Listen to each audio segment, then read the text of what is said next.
All right. Good morning. Welcome to Capital Planning Committee, Friday, May 8th, 7:30 a.m.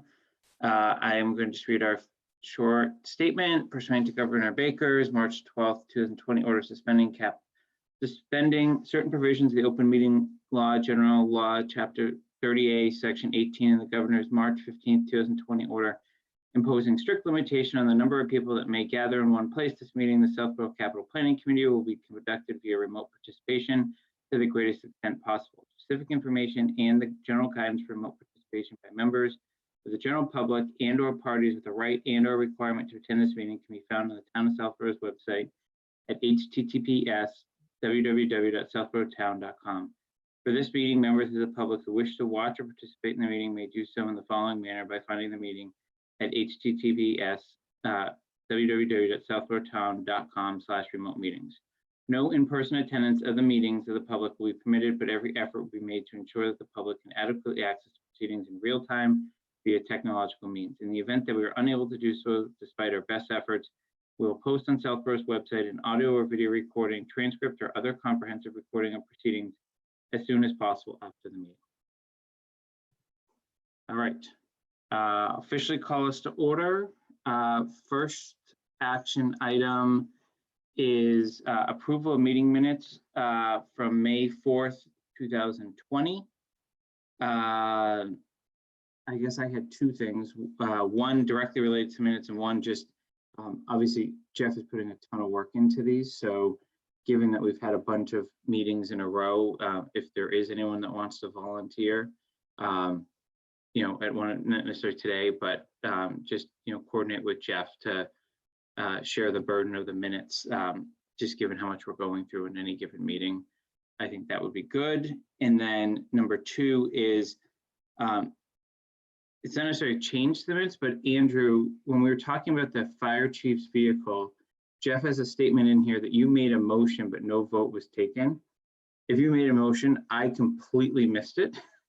So I don't know if it was a motion or if it was in a discussion period of the current motion to just change the motion, and then, but I don't know if that becomes a motion. Well, if it's more of a discussion probably than an actual motion, because it was never seconded, it sounds like. Yeah, I don't think it was.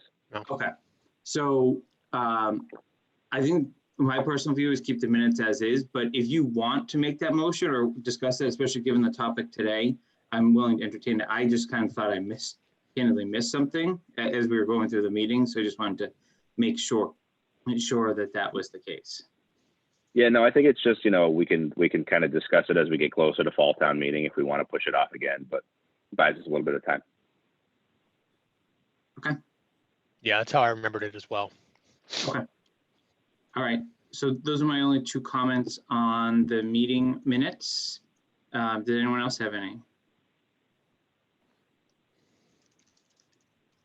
Seeing none, I will recommend we approve them, motion that we approve them as submitted. Is there a second?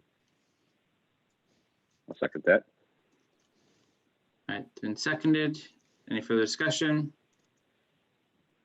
All right, roll call vote. Malinowski, aye. Ratio. Half aye. Joe, you were on mute, but I saw you saying something. Palmer, aye. Thanks. No problem.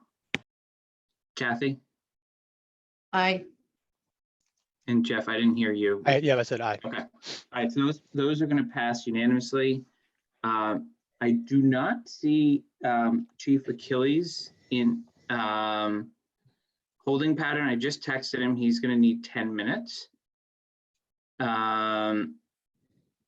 So what I'm going to do is I'm going to go down to the item on our agenda on vote on facilities deferral of Townhouse capital items, generator, and window out of the FY21 general fund budget.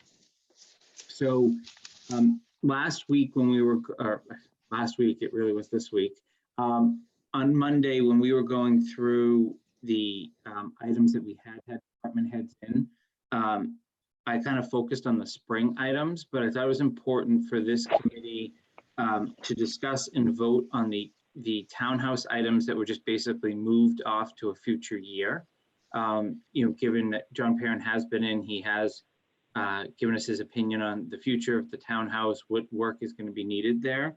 Because I think it's important when this ultimately goes to the Board of Selectmen, having listened to the discussion that occurred originally, I think there was a little resistance from some members to even move it to the fall, because I think it's an item that's been kind of kicked down the road a lot over the years. So I thought the appropriate motion here that I was planning to motion, and then we can discuss, was that the motion that we support the deferral of the townhouse capital items out of the FY21 budget for both spring and fall, but approach CPC to understand whether they're going to be opening up a window for applications for the fall town meeting, and work with the Board of Selectmen to submit an application related to these expenses.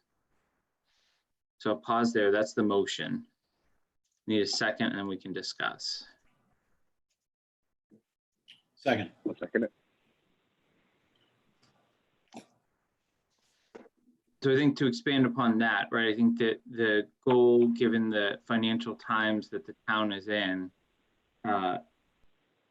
these were seen as not needing to be done ASAP, i.e. like that there's a failing window, but there clearly is energy savings, et cetera, that will be realized by these projects. Plus, if we looked out at the future next couple of years on the townhouse, there was other items on the exterior that should be bundled together. And given that CPA funds, which are tax dollars, but they can come in differently and have a matching component to them, that seemed like a more viable source to deal with some of these items, as opposed to just trying to do this piecemeal, and do the windows first and do some of the exterior work down the road. So the goal would be that we could work with CPC to submit some sort of application to bundle these things together on the exterior and get the synergies of that project, as opposed to doing it piecemeal. So Lisa, help me here, but I think, Jason, it is laudable that we start discussing this with CPC, but I don't see how it works with their normal schedule as far as expecting or asking them to consider adding this to what they're going to spend with fiscal year 21 receipts, which is pretty much what they've already decided what to do with. So it still, I think, would be fiscal year 22 receipts we would be asking them to use. But I mean, I can't remember exactly what the numbers are. They had trouble getting applications last year. Let's assume for a moment that St. Mark's Church doesn't get passed. That probably would open up some money for fiscal year 21. I don't know. So it's a long story short, it's probably worth talking to them. I just don't know how it would fit with their normal schedule to ask them to add something. In worst cases, it slips to the spring 2021 annual town meeting, but I think we're silly not to ask. It was kind of my view. I agree. That's what I'm saying. I think you should, just to get them starting to think about it, and right now saying this is what your issues will be to deal with. So no, I think it's definitely something to do. I just don't know if they can logistically do it in the fall. Yeah, and I think I would personally like to know what CPC thinks on that before I vote on St. Mark's or the other CPA items warrants. Yeah, I agree with Kathy as well. I based on their application process, I believe the applications close in September for the following year. So if we were going to do this through CPC, we should have done it last September. So I agree with Kathy. It probably won't be until the spring of next year, but we should certainly be working towards an application pretty soon. Start working towards it now for the September date. Yeah, and I mean, we're in different times too, right? So I think, Andrew, I think your comment valid, right? Is people know that there's other CPA items that may be more pressing. It may change how they vote on current year ones. And Lisa, correct me if I'm wrong, are any of the CPA articles, other than the things that were approved in the past that just have a bond payment, is the board intending to motion those at town meeting, or indefinitely postponed given the discussion. So currently the discussion at our meeting on Tuesday was only the items that are already bonded that have debt service attached to them. They're on the consent agenda, and we're going to ask everyone else to give a commitment to put everything else off to the fall. So that the St. Mark's and The field. thank you, Kathy, the field are gonna be put off until the fall town meeting. Okay.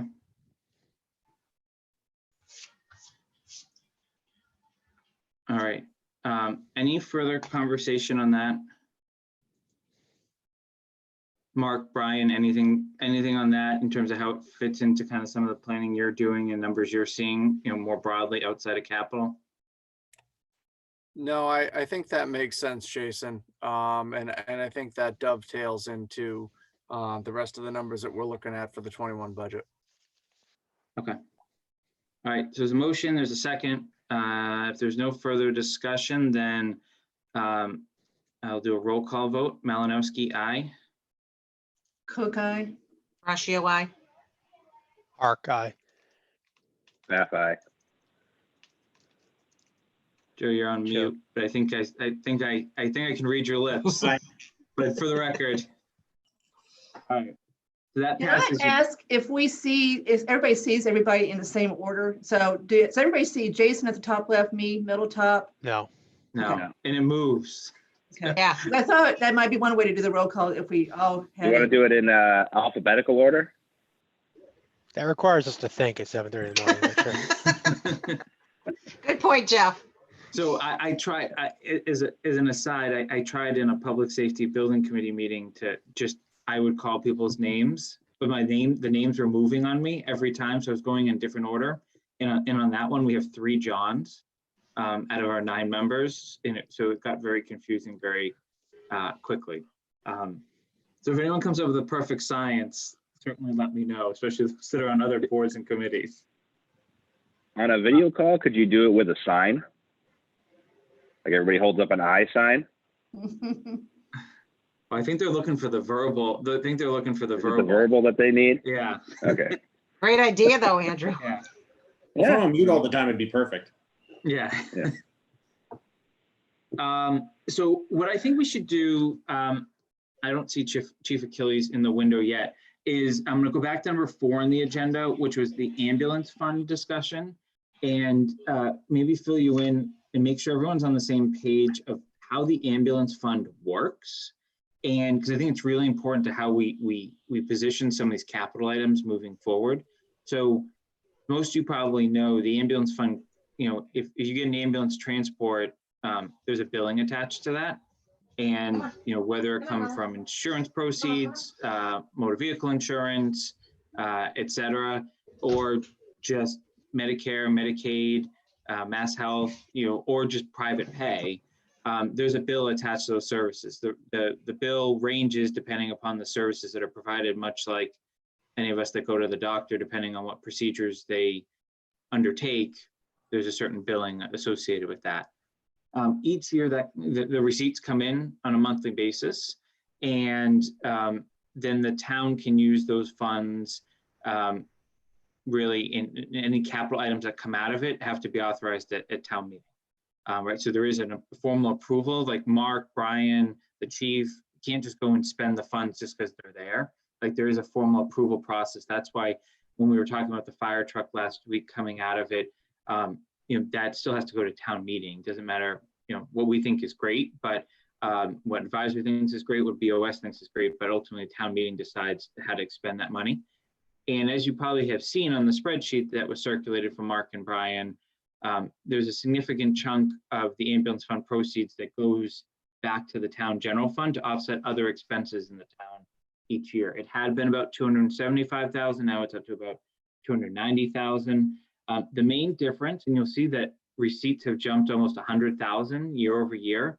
That's not because the fire department's doing more calls per se. Their call volumes, I'll let Chief tell where he's at now because I think he's fluctuating with COVID, but it's because there was a fundamental change in the billing rates that were being used.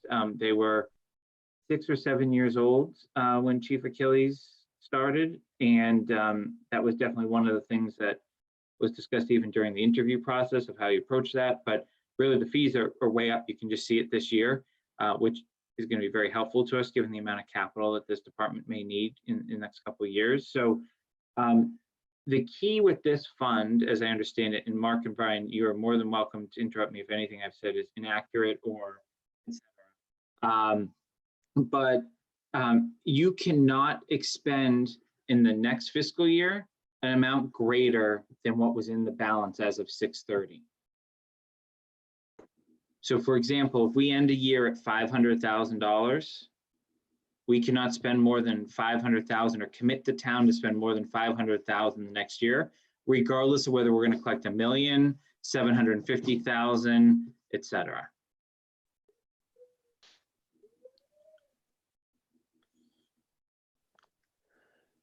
So does that make sense in just overall mechanics? I have a question maybe for Brian. How does this roll forward from one year to the next? Is there something else that's going on? Is there additional funds that are being funded, for example, from FY20 to estimated 21? Looks like it's off by about 100,000. Is there that a different- our, is that, I don't have it in front of me, but that may be, Jason, is that our old sheet where we had we have formula error on the top on one Oh, of them. okay, maybe that's what it is. Okay. No, I think this is is this the overfunding for this year? Well, we're at 413 ending balance, but then we start estimated fiscal year 21 at 513. So I wasn't sure if there's something else being added. Are you looking to the live version on the shared Oh, I drive? printed it Jeff, out. or- I sorry. don't, let me, There maybe was, that's all the right, so issue. yeah, then that was a prior format error that Yeah, I Okay. discussed with Brian and has been fixed. Okay, right. That It was- should roll forward, Jeffrey. okay. I printed it off. That's probably why. Where is the one that is correct? It's on the shared, I can pull it up if needed. Sorry, the chief was just asking for a link, so Take care of him. I sent that to him, but let's see, I can open the current one if that would be helpful.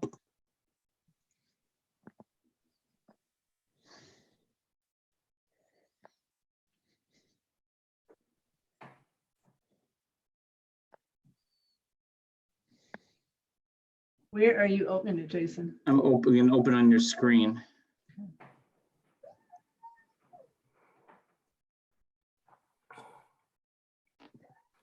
There you go. There Okay. you go. There we go. Got it. Okay. Thank you. So like if you kind of, and I think the important thing also to note in these discussions, right, is we're still dealing with debt service from an engine that was bought, 5 years ago, right, because it's bonded.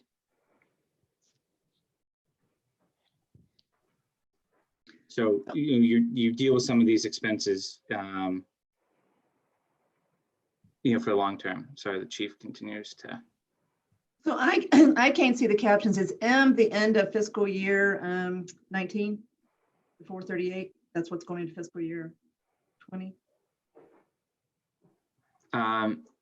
End of fiscal year. Yeah, it's not frozen. FY20. There you go. I got it now, Jason. I can see it. Okay.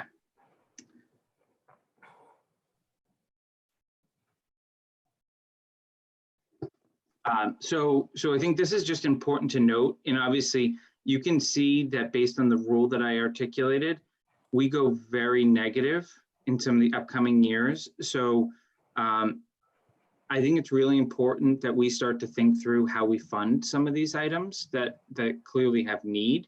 So I know, Andrew, this is obviously in your wheelhouse, but like, I don't know if you want to go off and start to think about, right, like the way Brian has projected everything is now, like, for example, the engine that we talked about last week is like a 10-year bond at a certain rate, right? And those bonds obviously have certain tax advantages to the holders, et cetera, in terms of tax exempt, et cetera.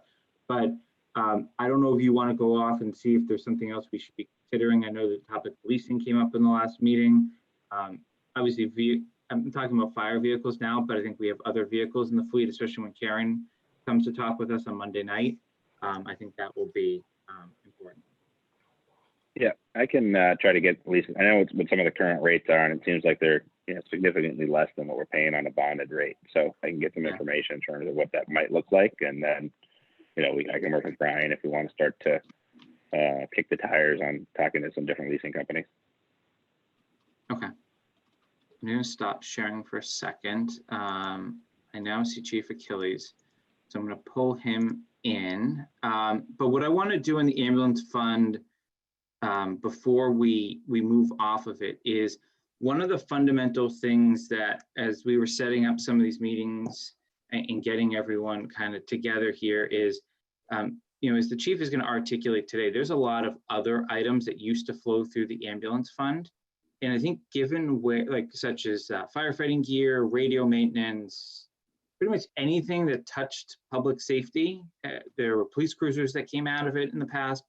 What I wanted to do is get the support of this committee to use this fund until we can get the balance back to, positive year over year and figure out some of the financing terms. To use this budget only for ambulance equipment, or fire engines, and any other needs that police, fire, or anything public safety related have, that those need to be coming out of general fund type expenses until, again, we see a spike in the receipts or something that would cause us to think differently about how this fund is used. What about the 290 we take out every year to offset the cost that the town incurs to provide the ambulance service? I have views on that. I'm not sure if that's a capital item or an advisory item, though, Kathy. Okay, well, that's fine. I'm just saying that Yeah. we're not planning on not doing that. So that'd No, be a right, pretty right. big I hit to think- the budget if we didn't do that. Yeah, I think, because that would just be kind of robbing Peter to pay Paul sort of thing, because Yep. then you're going to be just pushing maybe you'll fund more things out of the ambulance fund, but now you have a higher tax rate fundamentally because you're not offsetting other So I agree, that's expenses. really not our purview. So if you're just trying to focus on the capital stuff going through there, I agree that there's too much planned for it. So if we just strict to, it's called the ambulance fund, pay for the ambulances and the. Why does this fund exist? Who said that? I did. Joe did, I think. It's a great question, Joe. Well, Why does the fund, is the question, why does the fund exist? That's it. Yep. Well, so municipal law, you have to, all receipts are general fund receipts.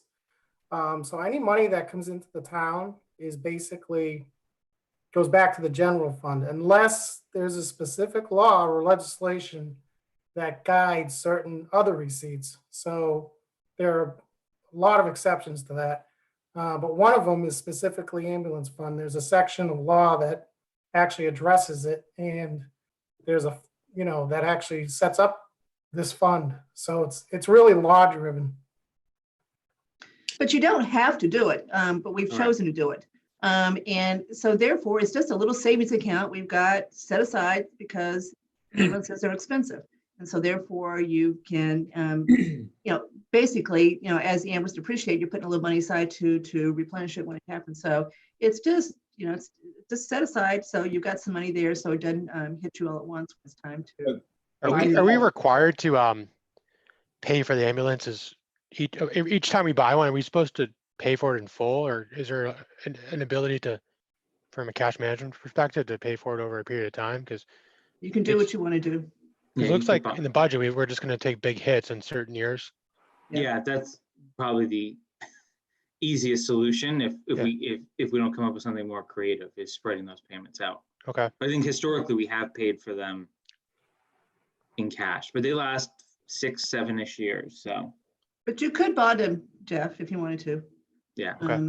Yep, Could you literally just sweep this cash into the general fund every year? you could, by town meeting. Takes town meeting action, but yes, you could. So you could take a vote, sweep all the money in, and then just do what you're doing anyway, instead of Correct. accounting for it under Correct. this fund. Mhm. Correct. So I guess, so we can get to Chief Achilles. Does anyone have any fundamental disagreement with that approach for now? We can certainly continue to add it to other agendas, right? If committee thinks it's better to sweep it all, do away with it, right? But I think it's a joint conversation, obviously, with advisory and BOS at some point too, if we were going to make a fundamental change. But for now, you know, as we think about capital planning, we're only going to put ambulances, fire trucks, ambulances equipment in this budget. And then anything else the chief has on his plan is going to have to come out of general fund, absent a donation or anything like that. I think we've got enough to do besides debating whether we should have an ambulance fund or not. I really don't think that's part of our bailiwick. We can say that we think it should come out of there. I think that is part of a bailiwick. But as far as whether we should have one or not, I don't think that's really something that's under our jurisdiction. Okay. All right. So I'm not seeing any fundamental disagreement. Speak now or. Yeah, I mean, my opinion is that it should be ambulance related only and not fire trucks or fire related stuff, but it doesn't really matter. It's going to go in one pocket to the other. Yeah. Okay. All right. So that's how we'll continue to present it until someone decides to change their mind at a future event as we kind of pull all this together. But I think it's important to how you pull all this together longer term in terms of impact to the budget. So with that, Chief, welcome. You're definitely in the meeting now.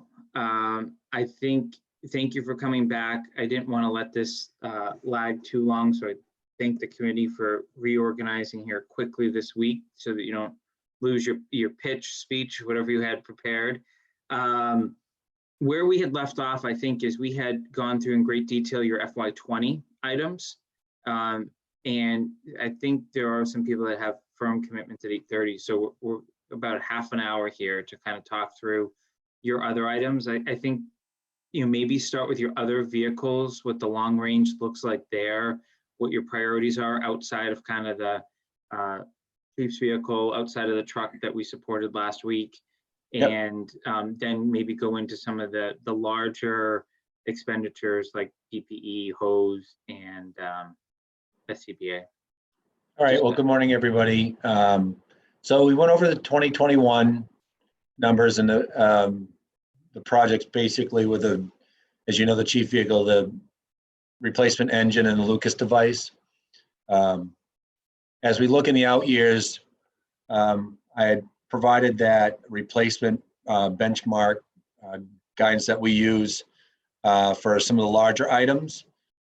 Just to recap real quick, it's either based on a standard industry best practice or the manufacturer's recommendation. So we try to stay within that. And I'm also trying to balance any larger hits in any particular year. So if we can adjust it one way or the other. So this plan, I think in the out years, needs to be constantly monitored and refined. But as you see in 2022, we did take out the deputy car, and that should minimize some impact in 2022. Other vehicles, you see there's some fire apparatus payments. All-terrain vehicle, that's something we're still evaluating, just need-wide. I don't know if you have it on 2022 or 2023, but I think we need to look at that in the next couple of years to see if, based on our needs assessment and the properties that we try to protect and have access to, will that be needed? And then on the out years of all the apparatus, and I don't want to go over each single one unless there's a specific question, we try to benchmark again on the best practice and replacement schedule of these vehicles. But I can assure you we'll just constantly monitor its use and our maintenance on the life expectancy on the vehicles. So I can speak to any of the vehicle ones if you want that are kind of in that upper section. Chief, I have one question, please. Sure. On the all-terrain vehicle, is that something that can be done through grants or something? I know Lieutenant Espesi's been very successful in whether it be the SEMA trailers and things along those lines. And if I'm not mistaken, I believe Kathy I don't know if you were an advisory then, even the boat that we had, the hovercraft type boat at one point. Well, I'm just wondering if any of that could possibly be done through grants.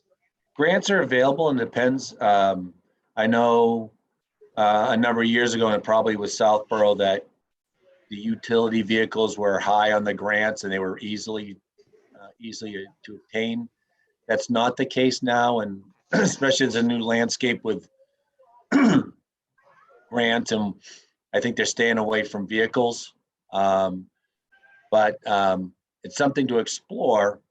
What we're looking at is who has the vehicles around us, that similar vehicle, and then with kind of a opportunity with this pandemic, I've been doing a lot of exploring in our community on the trails and the conservation lands, and it is becoming evident that we're going to need access to some of those areas if there's an event. What's the best vehicle to do that? That you can have a multi-use is probably something we need to evaluate, but we always look for grants, and I'll be talking about that when we speak about the PPE, but I don't see vehicles as being a high priority for federal or local grants anymore. Okay, thank you.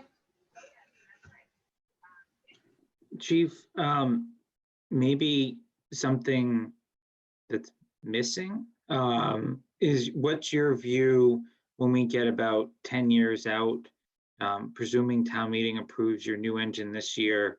You have a pretty aging fleet at that point in time. You'll be looking for a tower truck, I imagine, at that time, based on how this capital plan's looking. If you were chief then, like, and this was the same committee 10 years, like, what, with your crystal ball, is there something that's missing? Like, do you foresee a future need here that maybe hasn't been captured by prior chiefs, or something that we should be on notice of that you're still looking at?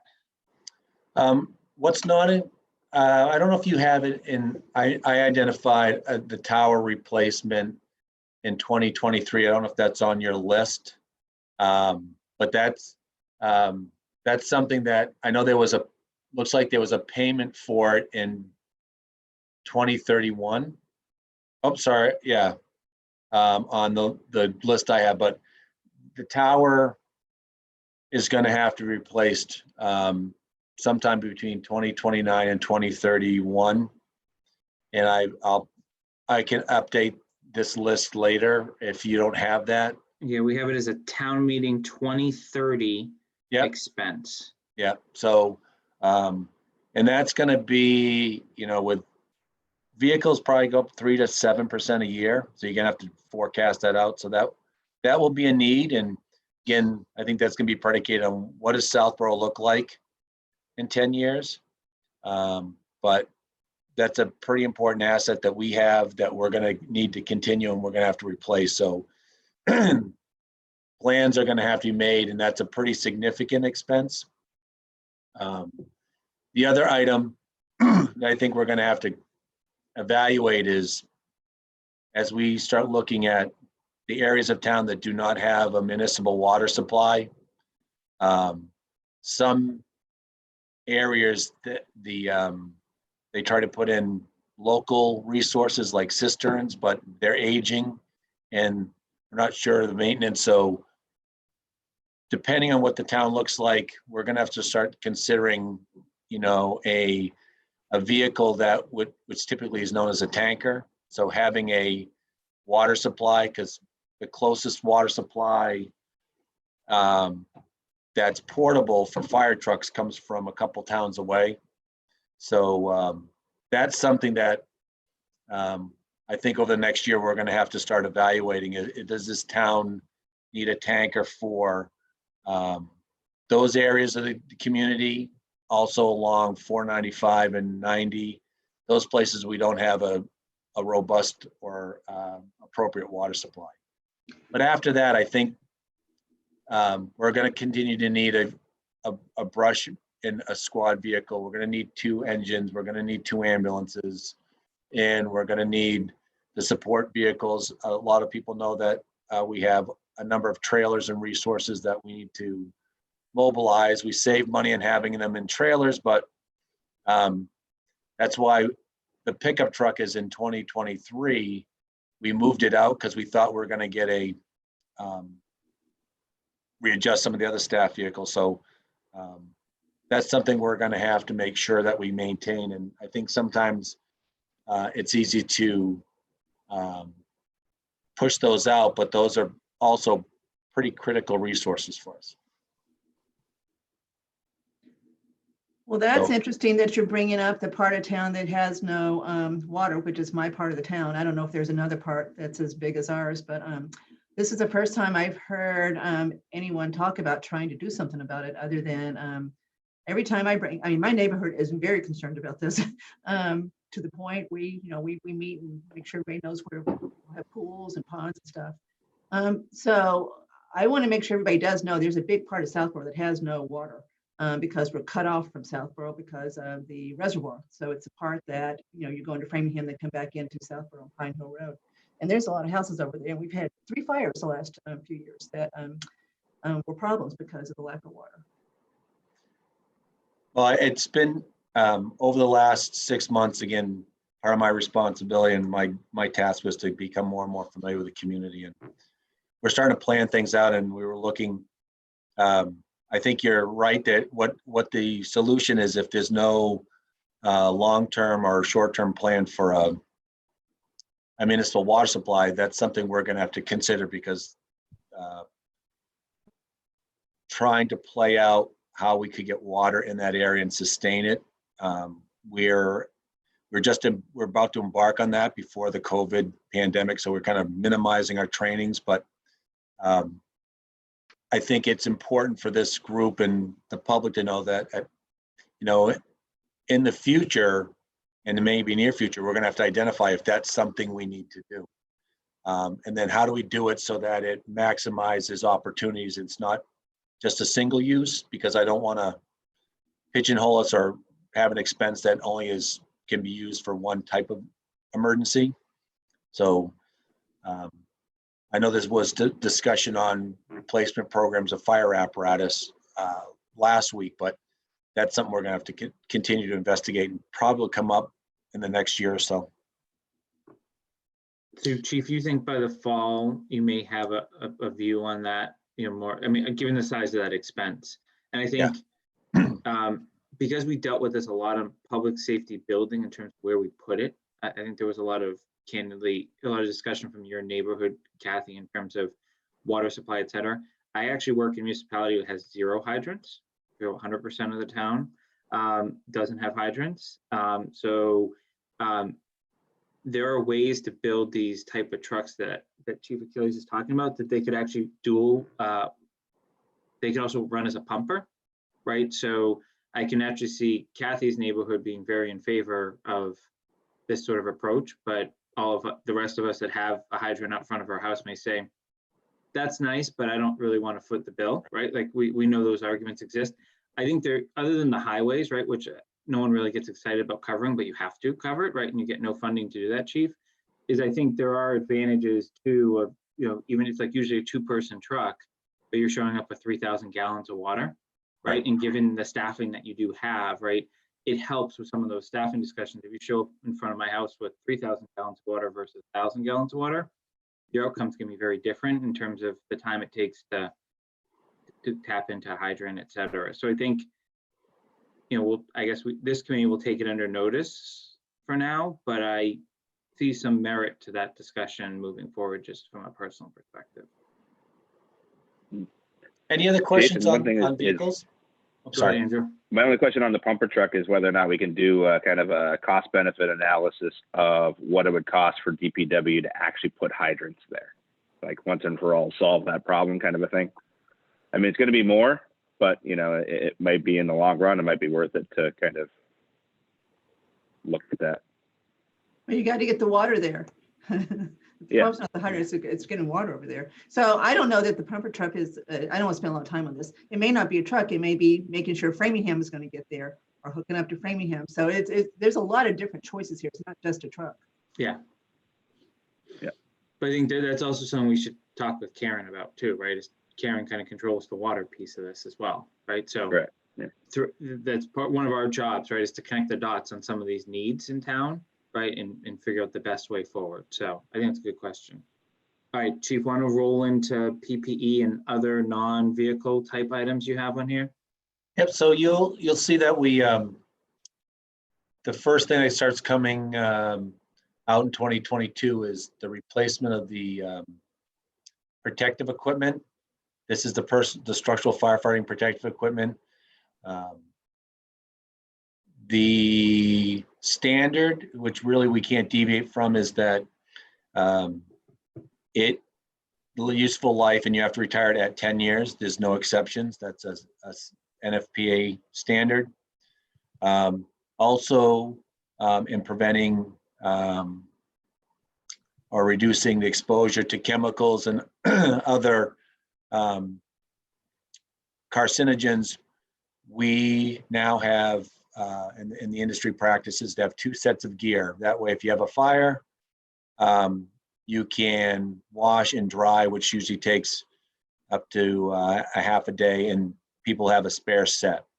So there's a way to rotate, and we're starting to try to get in that rotating schedule of, it won't be buying gear every 5 years, but trying to make sure people have a new set and then a 5 to 6 year set.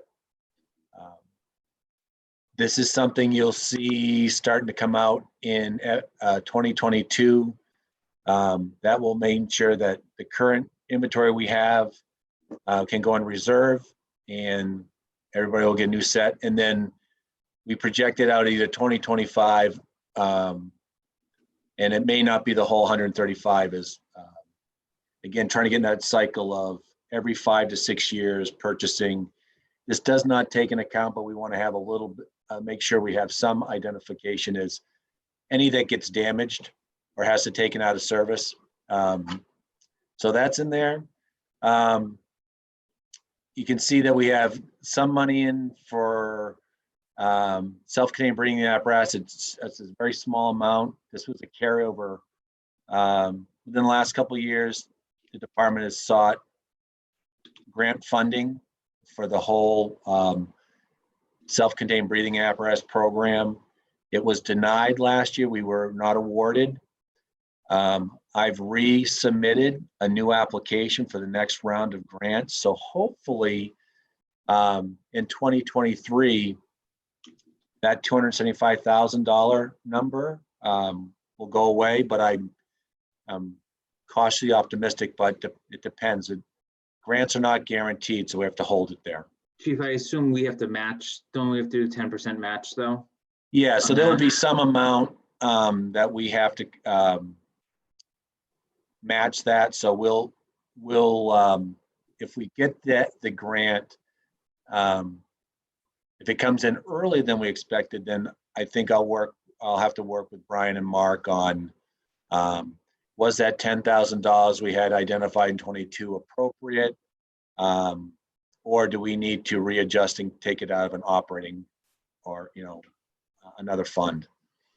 And then you see thermal imager cameras. And then as we move out, it's things that we're going to have to adjust in the out years is, and it came about a little bit from the conversation we had on the fire engine not having accounted for all its equipment.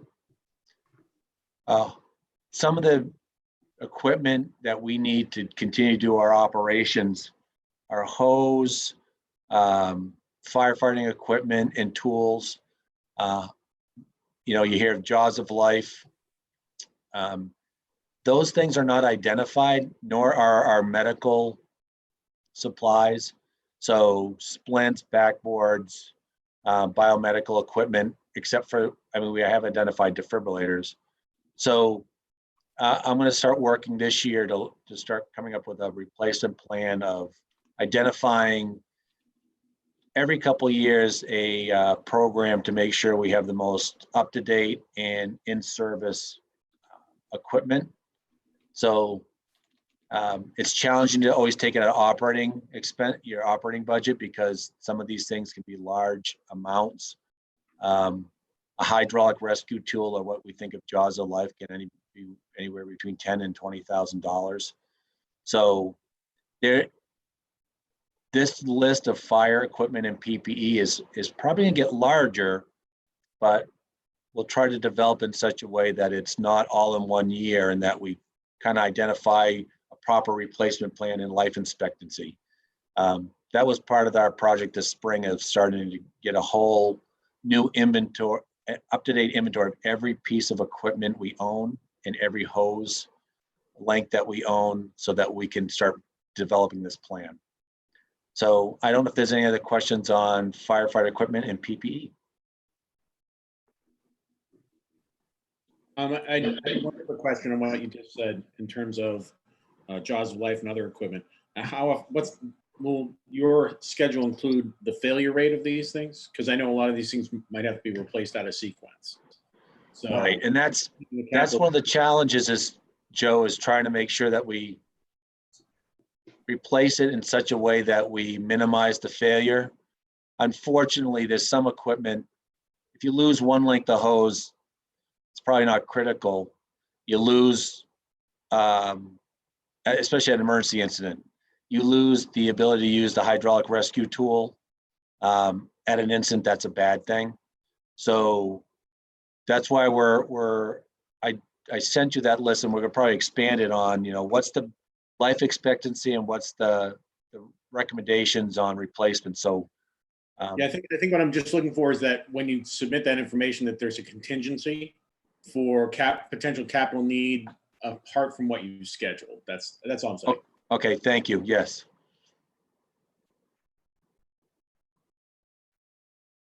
Any other questions on any items Chief ran through? All right. Any other questions for the Chief in general? Jason, I also had, I don't know if you had it out, radio communications. Yeah, why don't you, radio communications and ambulance equipment, I think, are the other items on this list. As far as the portable radios, again, they're on a life cycle. It really wasn't, I hadn't seen it identified in the previous plan. We're gonna have to start looking at a regular replacement schedule of our portable radios. I put it out in 2024 based on what we know now. All these radios are, of course, critical to our communications. They're intrinsically safe. They're very robust and, unfortunately, hardened and expensive pieces of equipment. Often towns in the past have got grants and just think that takes care of it, but we need to start creating a replacement schedule.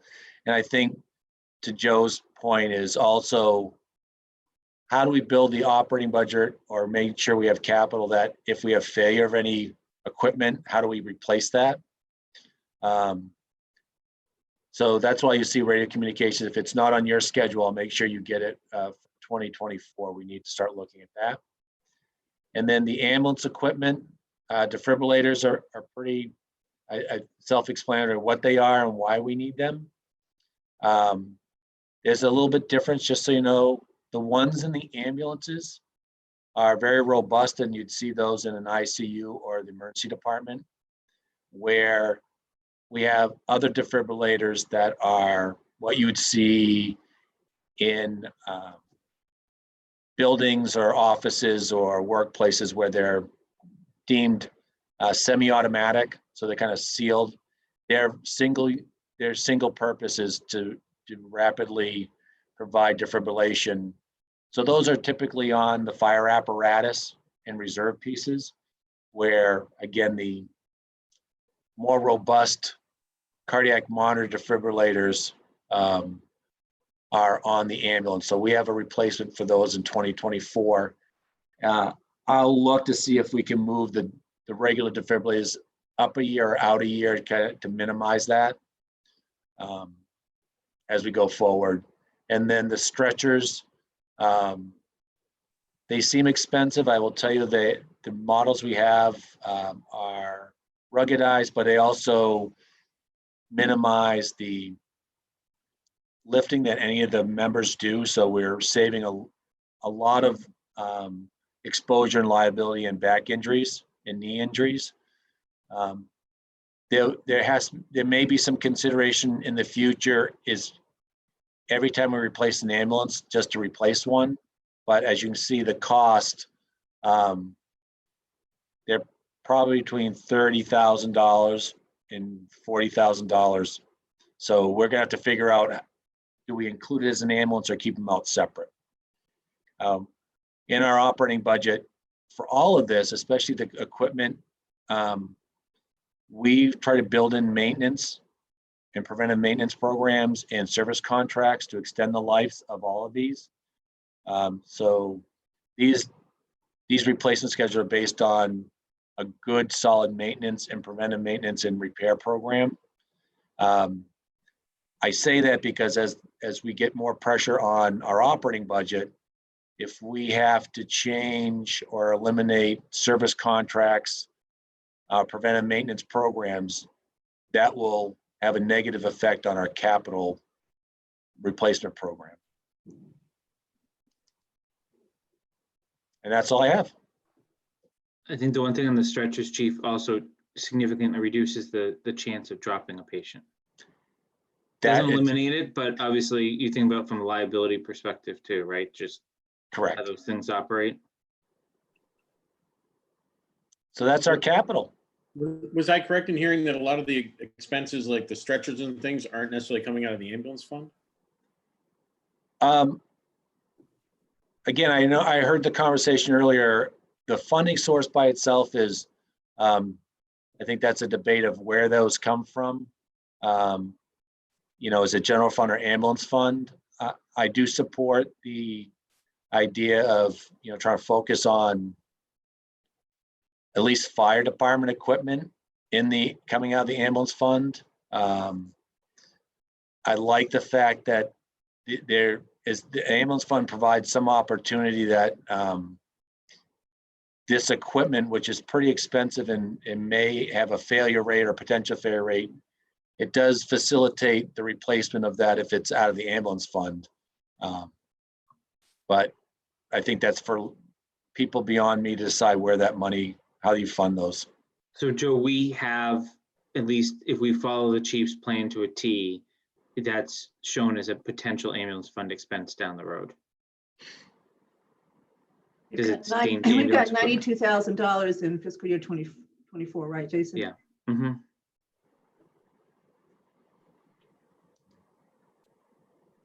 All right. Any final I've got questions? one more question. It's not a chief question, though. This is a Brian question. So Brian, on the ambulance fund, why are we amortizing the new one, the new fire truck 22 over, it looks like 1, 2, 3, 4, 5, 6, 8 years. You don't have the last two on here, but I think it's 8. And then I we think it's a 10-year amortize. bond is what it just. But we did 23 over 5. Why are we choosing this to do 1 over 10 and 1 over 5? Well, the 5 was, I think, aggressive. You know, there's no rule where we have to do a term. It's basically our decision. So we extended it in light of, you know, 5 was probably a little too aggressive. So just kind of trying to make it a little more smooth. All right, so it's an art, not a science. Right. Okay. Is there also a reason why we're swallowing the ambulances all in one bite too? Yeah, you know what? That's been a long time. That was Jeff's practice. question, right? I don't, Right. I'm not sure why. I mean, financially, it's not a bad policy, to be honest. It's tough. It's a tough nut, but in the long run, you know, fiscally sound communities do pay for larger items on a cash basis. So it's not a terrible thing, but it is hard to manage too. So again, that's more of an art too than a science. Well, and I'm looking forward that, you know, maybe that moving forward, the committee might want to consider putting all the vehicles into one yearly bond issue that we're going to issue every year to cover vehicle expenditures so that we can move this cash sort of out years, including pickup trucks and everything else, so we can sort of mediate the amount that we're spending, not year by year, but over multi-year periods, and therefore alleviate a lot of the cash issues and the crunches that may come up. Yeah, and you know what? This is a larger question than today, but this goes back to like some communities having a capital fund that sort of acts as a source of revenue to pay for extended, vehicles over terms. You kind of move it every year to pay for a bunch of vehicles, but that's a larger discussion for today. Not a bad Yeah. idea though. That's what the ambulance reserve fund is. It's a capital fund. We Yep. didn't call it that, but it's a capital Yes. fund. The Maybe fire certain capital one, yeah. fund essentially, plus Mhm. others right now. All right, any final thoughts for the chief? All right, so chief, as we kind of continue our work, if any questions come up, either pose them offline to you and bring them back to the committee, or obviously invite you back, but appreciate your time ×2, and have a great day. Thank you, everybody. Have a great day and a safe weekend. Thank you. You too. Okay. All right, so I don't see any members of the public in, so we're going to skip public comment. Is there any other business that anyone wanted to conduct today? Jason, I don't think we ever made a vote, took a vote on your motion for Townhouse. You guys made a motion, and I thought we did. I thought we did too. We all voted for it.